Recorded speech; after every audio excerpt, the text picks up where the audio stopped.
The fifth point is, does the company have a worthwhile profit margin? सीधा मतलब, क्या company के पास sustainable और हेल्दी प्रॉफिट मार्जिन्स हैं जो उसके लॉन्ग टर्म ग्रोथ को सपोर्ट कर सकें। सिर्फ सेल्स ग्रोथ देखकर कंपनी पर इन्वेस्ट करना डेंजरस हो सकता है।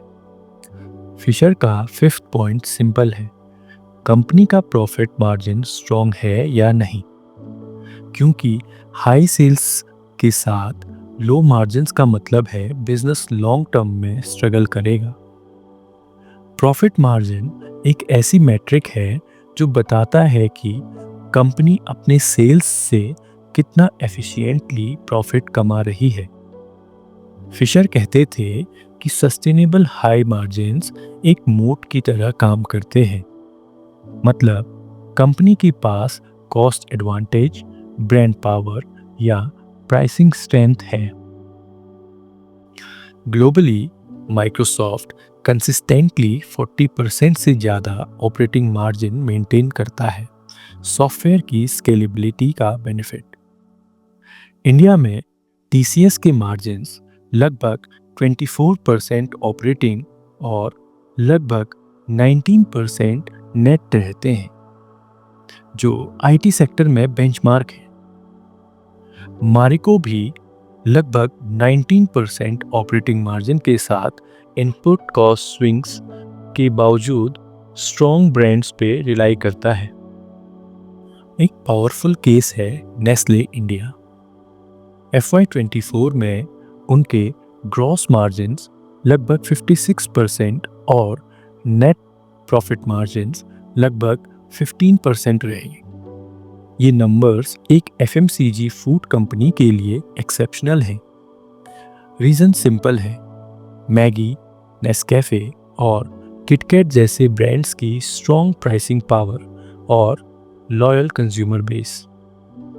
राइजिंग इनपुट कॉस्ट के बावजूद नेस्ले अपने मार्जिन्स डिफेंड कर पाता है और इस वजह से लॉन्ग टर्म कंपाउंडिंग डिलीवर करता है। स्टॉक मार्केट का जार्गन कंफ्यूज करता है। इंट्रिंसिक आईक्यू के AI पावर्ड इंसाइट्स और इजी DCF वैल्यूएशंस के साथ इन्वेस्टिंग हो जाती है सिंपल। बस विजिट कीजिए intrinsiciq.in।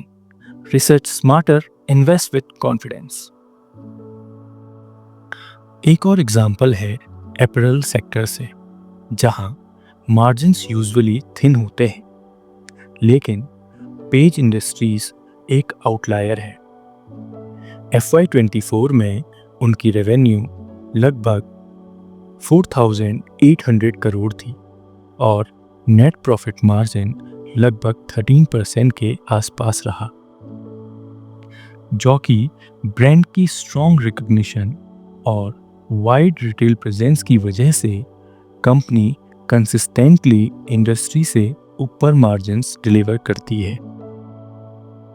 फिशर का पॉइंट क्लियर है, वर्थवाइल प्रॉफिट मार्जिन्स एक कंपनी को डाउनटर्न सर्वाइव करने और फ्यूचर ग्रोथ फाइनेंस करने में हेल्प करते हैं।